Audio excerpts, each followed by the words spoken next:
দর্শক, ব্যাংক খাতের বাজেট ভাবনা নিয়ে কথা বলতে আমাদের সাথে যোগ দিয়েছেন association of bankers Bangladesh ABB এর চেয়ারম্যান আলী রেজা ইফতেখার ও অর্থনীতি বিশ্লেষক মামুন রশিদ। আপনাদের দুজনকে স্বাগত জানাচ্ছি একাত্তর অর্থযোগে। শুরুতেই আলী রেজা ইফতেখার, আপনার কাছে আসতে চাই। করোনাকালে বাজেটে ব্যাংক খাতে বিশেষ নজর দাবি করছে, আপনার মতে সরকার আসলে কি কি করতে পারে? আর অনেকে ব্যাংকার চাইছেন আরো কর ছাড়, এতে কি রাজস্বের প্রভাব পড়বে না? কি মনে করেন? ধন্যবাদ আপনাকে। আমার মনে হয় এখন যে সার্বিক পরিস্থিতি, এতে করে ব্যাংকের যে কর্পোরেট ট্যাক্সটা আছে অ্যাট প্রেজেন্ট ইজ 35.7%। আমার মনে হয় এই কর্পোরেট ট্যাক্সটা আরো কমানো উচিত এই বাজেটে। আর কারণটা আমি আপনাকে বলি, এটা শুধুমাত্র একটা লজিক থাকতে হবে। সেটা হচ্ছে যে আমরা এই বছরে আমাদের ইন্টারেস্ট রেট সর্বনিম্ন আমরা 9% নিয়ে আসছি। সেখানে আমাদের একটা বিরাট একটা রেভিনিউ কাট নিতে হয়েছে। আমরা বিভিন্ন ক্ষেত্রে সার্ভিস চার্জ এবং লেট পেমেন্ট ফি, তারপরে ইন্টারেস্ট এগুলো আমাদেরকে ছাড় দিতে হয়েছে। সো এর প্লাস সার্বিক ব্যবসা বাণিজ্য এখন অবস্থা বেশি ভালো না। সো আমাদের ইনকামের উপর একটা বিরাট একটা চাপ পড়তে যাচ্ছে। এই জন্য আমি মনে করি যে ব্যাংকের যে কর্পোরেট ট্যাক্স যেটা 37.5 আছে, এটা আমি আশা করবো যেন এটা আরো কমানো হয়।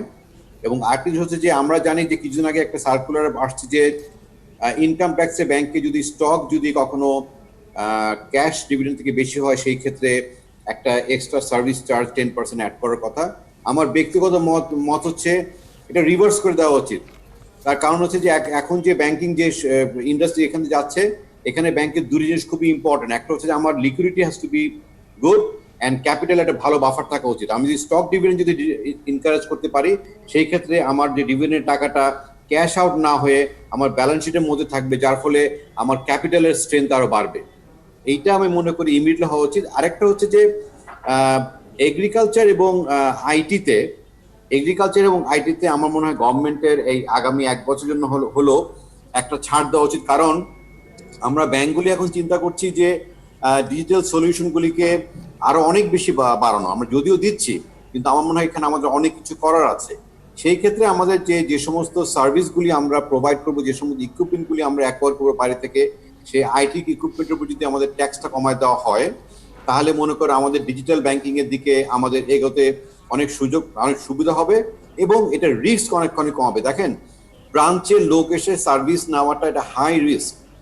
কাস্টমার রিস্কে থাকে, আমরাও রিস্কে থাকি। সেই ক্ষেত্রে আমরা যদি মনে করেন ডিজিটাল সলিউশন দিতে পারি এবং যদি গভর্নমেন্ট যদি এখানে আইটির উপর যদি ট্যাক্স কমাতে পারে, তাহলে মনে হয় একটা সুবিধা হবে। আর একটা হচ্ছে যে দিনের শেষে আমাদেরকে জীবন বাঁচাতে হবে, কৃষির উপর আমাদের মনে হয় গভর্নমেন্টের একটু ছাড় দেওয়া উচিত, যাতে করে খাদ্য সমস্যা যেন আগামী খাতে অনেক বেশি নজর দেওয়া উচিত। আলী রেজা ইফতেখার, আপনি আছেন আমাদের সাথে। মামুন রশিদ, আপনার কাছে একটু আসতে চাই। আপনার দৃষ্টিতে বাজেটে ব্যাংক খাতের জন্য এ সময় কি কি দেয়া প্রয়োজন বা কি দিতে পারে সরকার?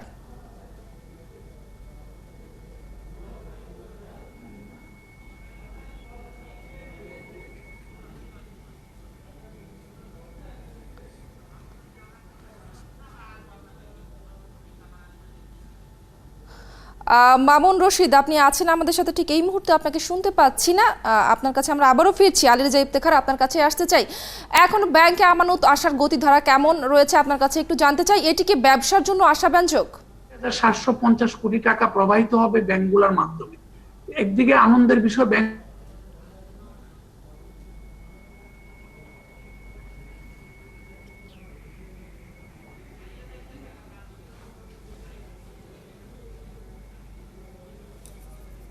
একটি আনন্দের বিষয় হচ্ছে যে ব্যাংকের মাধ্যমে এই কাজগুলো হচ্ছে, যে কোনো ব্যাংকের জন্য এটা আনন্দের বিষয়। দ্বিতীয় বিষয়, জনাব আলী রেজা ইফতেখার যেটি বলেছেন যে ব্যাংক খাতের যেহেতু 37.5% কর দিতে হচ্ছে, আয় কর, সেটা যদি কিছুটা কমানো যায়, এতে করে দুটো লাভ হবে। একটি হচ্ছে ব্যাংকগুলো এই যে প্রায় 80% আমাদের প্রণোদনা প্যাকেজের ব্যাংকের মাধ্যমে হয় ব্যবহৃত হবে, না হলে ব্যয়িত হবে। ব্যাংকারদের একটু আনন্দ কিংবা কমফোর্টের দরকার আছে, এনকারেজমেন্টের দরকার আছে। আরেকটি বিষয় হচ্ছে আমাদের পুঁজিবাজারের কারণে আমাদের ট্যাক্সটা কমানো উচিত। কারণ যদি ইনভেস্টরের হাতে যদি বেশি টাকা না থাকে, তাহলে কিন্তু আমার শেয়ার প্রাইস রিফ্লেক্টেড হবে এটা। তো সেই ক্ষেত্রে পুঁজিবাজারকেও যদি চাঙ্গা করতে হয় এই করোনা সময়ে, সেই ক্ষেত্রে ব্যাংকের যদি কর্পোরেট ট্যাক্সটা কমে আসে, তাতে করে ভালো হয়। আর তৃতীয় যে বিষয়টি বলবো, ব্যাংকারদেরকে, যেটা আমরা বারবার বলে আসছি, এই বাজেটের টাকা কিংবা প্রণোদনার টাকা কিংবা সহায়তার টাকা যেহেতু ব্যাংকের মাধ্যমে যাবে, কেন্দ্রীয় ব্যাংকে সবসময় সজাগ থাকতে হবে যাতে করে এই ব্যাংকের তারল্যটা, প্রবাহটা একটু মসৃণ থাকে। এবং আরেকটি কথা এখানে যোগ করতে চাই যে আমরা প্রায় দেখি যে ব্যাংকিং খাত থেকে সরকারের যে বড়োইং, যেটাকে বলা হয় পাবলিক ডেট, এইটা যদি আমাদের আকাঙ্ক্ষিত পর্যায়ের চেয়ে বেশি চলে যায়, আমরা দেখেছি এটাকে এখানে বরাদ্দ রাখা হয়েছে যে চলমান অর্থ বছরে, যেটা বিদায়ী অর্থ বছরে আমাদের বাজেট রাখা হয়েছিল 50,000 কোটি টাকার মতো, 47,000 কোটি টাকা, সেটা পরবর্তীকালে রিভাইজ করে করা হয়েছিল 73,000 কোটি টাকা, সেইটা বেড়ে ব্যাংকিং খাত থেকে সরকারের ঋণ হয়ে গেছে 81,000 কোটি টাকা।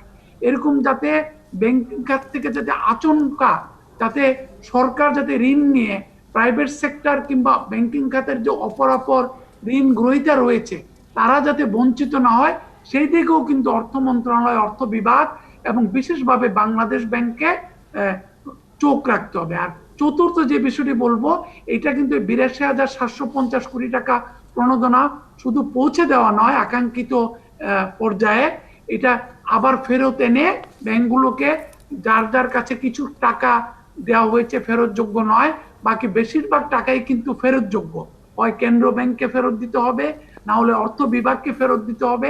এই দায়িত্ব কিন্তু ঝুঁকি ব্যবস্থাপনার দায়িত্ব, টাকা ফেরত আনার দায়িত্ব, টাকা সঠিক গ্রাহককে দেওয়া, এটির দায়িত্ব কিন্তু সকল কিছু কিন্তু ব্যাংকের কাছে।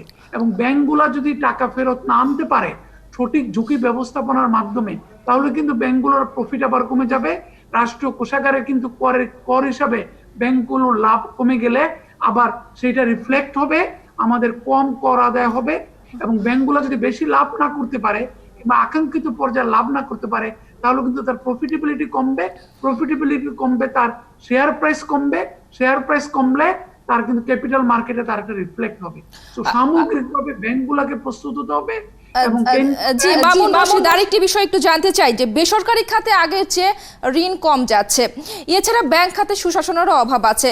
আসলে বাজেটে ব্যাংক খাতের কোন জায়গাগুলোতে সংস্কার আনা প্রয়োজন বলে আপনি মনে করেন? তিনটি বিষয়। একটি বিষয় হচ্ছে যে বাংলাদেশ ব্যাংককে তার নিজের মতো করে চলতে দিতে হবে। বাংলাদেশ ব্যাংকের নিজের মনিটরিং এবং ইভালুয়েশন সেলগুলোকে, যারা যারা যে ডিপার্টমেন্টগুলো জড়িত আছে তাদেরকে আরো গতিশীল করতে হবে। তৃতীয় হচ্ছে বাংলাদেশ ব্যাংক তার নিজের অটোমেশনের দিকে লক্ষ্য রাখতে হবে। ইতিমধ্যে জনাব আলী রেজা ইফতেখার বলেছেন যে digital banking is the new way of doing banking. Bangladesh bank যেটি করেছে, যে ব্রাঞ্চগুলোকে খোলা রেখেছে কোভিড কালীন সময়ে, আমরা খুব যে সমর্থন করেছি এটাকে তা নয়, কারণ আপনারা দেখেছেন বেশিরভাগ লেনদেন হচ্ছে রকেট, বিকাশ এবং নগদের মাধ্যমে। সেই ক্ষেত্রে ব্যাংকগুলোতে যাওয়ার প্রয়োজন নেই, কিন্তু ব্যাংকের নতুন নতুন প্রোডাক্ট প্রয়োজন, ডিজিটাল ব্যাংকিং এ আরো বেশি ইনভেস্টমেন্ট প্রয়োজন, ঝুঁকি ব্যবস্থাপনায় আরো বেশি টেকনোলজির ব্যবহার প্রয়োজন, অডিটকে, ইন্টারনাল অডিট ফাংশনকে আরো বেশি ইফেক্টিভ করতে হবে। কারণ আমাদেরকে যেমনটি টাকা দিতে হবে আকাঙ্ক্ষিত। মামুন রশিদ, আপনি আছেন আমাদের সাথে। আলী রেজা ইফতেখার, আপনার কাছে আসতে চাই আবারও। এখনো ব্যাংকে আমানত আসার অবস্থা কি সেটি যদি একটু বলেন, আর এটি কি ব্যবসার জন্য আশাব্যঞ্জক? আমানতের ব্যাপারটা নিয়ে আমরা অ্যাকচুয়ালি খুব একটা ওয়ারিড না, কারণ আমি আপনাকে বলেছি যে ব্যাংকে এখন পর্যন্ত লিকুইডিটির অবস্থা সামগ্রিকভাবে ভালো। আমরা এটাকে এখন পর্যন্ত কোনো চ্যালেঞ্জের মধ্যে ফেলছি না। সো আমানত এবং আমাদের যে ওভারঅল লিকুইডিটি বা স্পেশালি সেন্ট্রাল ব্যাংক থেকে যে সাপোর্টটা আমাদেরকে দেওয়া হচ্ছে, এতে করে আমরা এখন পর্যন্ত ভালো অবস্থায় আছি। ইস্যুটা হচ্ছে যে এই কোভিড-19 যে গতকাল যে অফিসগুলি সব খুলে দেওয়া হলো, এবং আপনি আজকে দেখেছেন যে এখানে পার্সেন্টেজ ওয়াইজ 23% লোক আক্রান্ত। সেখানে আমার মনে হয় ব্যাংকগুলির আসলে স্বাস্থ্যর ব্যাপারে আরো বেশি সরকার এবং বাংলাদেশ ব্যাংক থেকে আরো বেশি আমার মনে হয় আরেকটু স্ট্রিক্ট হওয়া উচিত, কারণ এটা সবাইকে এফেক্ট করছে। আপনি এখানে মামুনকে একটা কথা বলেছে, সেটা হচ্ছে যে ব্যাংকিং ঋণের ব্যাপারে।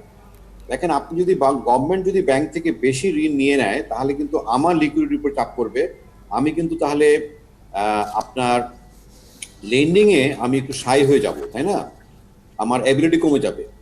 বাংলাদেশের যে এখন যে পরিস্থিতি, এতে করে কিন্তু আপনি দেখবেন যে আমরা এক্সটার্নাল ডেটে কিন্তু আমরা খুব বেশি না, মানে আমরা খুব একটা হাই লেভারেজ কান্ট্রি না, আমরা এখন একটা লো লেভারেজ কান্ট্রির মধ্যে আছে, আমাদের ফরেন ডেট কিন্তু কম।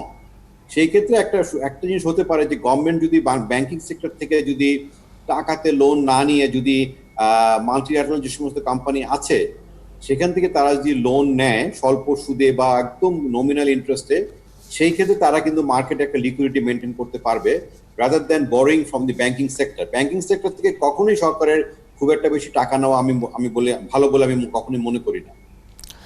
আলী রেজা ইফতেখার, লক্ষ্য অনুযায়ী রাজস্ব আদায় করা যাচ্ছে না, আমরা দেখতেই পাচ্ছি টাকার যোগান দিতে ব্যাংক খাত থেকে পুরো বছরের ঋণ 6 মাসে নিয়ে ফেলেছে ইতিমধ্যেই সরকার। তাহলে এমন অবস্থায় আগামী অর্থ বছর 5,56,000 কোটি টাকা সম্ভাব্য যে বাজেট ঠিক করা হচ্ছে, এতে আসলে ব্যাংক খাতের চ্যালেঞ্জগুলো কি হবে বলে মনে করেন? দেখেন, আমি আপনাকে একটা জিনিস বলি, কত টাকার বাজেট ডিক্লেয়ার হলো এটা বেশি ইম্পর্টেন্ট না। আমাদেরকে এখন দেখতে হবে এই আগামী 1 বছরে কোন জিনিসগুলি এসেনশিয়াল। আমরা ব্যাংকিং সেক্টরে যা করছি, আমাদের কিছু কিছু প্রজেক্ট আমরা কিন্তু আগামী বছরের জন্য ডেফার করে দিচ্ছি। সো গভর্নমেন্ট যদি এখানে কত বড় বাজেট, এটা আমি কখনোই মনে করি না যে এটা একটা ইম্পর্টেন্ট জিনিস। ইম্পর্টেন্ট হচ্ছে যে কি প্রজেক্ট আমার কাছে গভর্নমেন্ট মনে করে যে একদম মাস্ট বা essential for next coming 12 months, এটাকে রেখে বাজেট আকার যদি ছোটও হয়, এতে করে কিন্তু খুব একটা আমার মনে হয় না খুব একটা ক্ষতি হবে। বড় নন এসেনশিয়াল প্রজেক্টগুলি কিন্তু ডেফার করা যেতে পারে। রাজস্বের কথা আপনি যদি বলেন, ব্যাংকের ইনকাম যদি কমে যায় তাহলে আপনার রাজস্ব কমে যাবে। এই যে আমাদের যে ইনকামগুলি এখন যে কমে যাচ্ছে, আমরা যে প্রজেক্ট করতে পারছি যে আমাদের ইনকামগুলি আমরা কোনো অবস্থাতে গত বছরের মতো ধরে রাখতে পারবো না, এতে করে গভর্নমেন্টের এক্সচেকারে কিন্তু টাকার অঙ্ক কিন্তু কমে যাবে। এবং আমি যে আপনাকে বললাম, আমরা যদি গভর্নমেন্ট যদি ব্যাংকিং সেক্টর থেকে যদি বড় করে এবং আমার যদি লেন্ডিং করার অ্যাবিলিটি কমে যায়, সেই ক্ষেত্রে কিন্তু আপনার ইনকাম কম হবে, ন্যাশনাল এক্সচেকারে টাকা কম জমা হবে। সো ব্যাংকিং ক্ষেত্রে কখনো উইক করা যাবে না। আমি উইক হলে পুরা অর্থনীতি উইক হয়ে যাবে। আমি মানে ব্যাংকিং সেক্টর উইক হয়ে গেলে এন্টার ইকোনমি আপনার উইক হয়ে যাবে। এটাকে কখনো এটা হতে দেওয়া ঠিক হবে না। নিশ্চয়ই ব্যাংক হচ্ছে অর্থনীতির মূল চালিকা শক্তিগুলোর একটি। আলী রেজা ইফতেখার, আপনাকে অসংখ্য ধন্যবাদ আমাদের সাথে যুক্ত হবার জন্য। একই সাথে ধন্যবাদ জানাচ্ছি মামুন রশিদ আপনাকেও।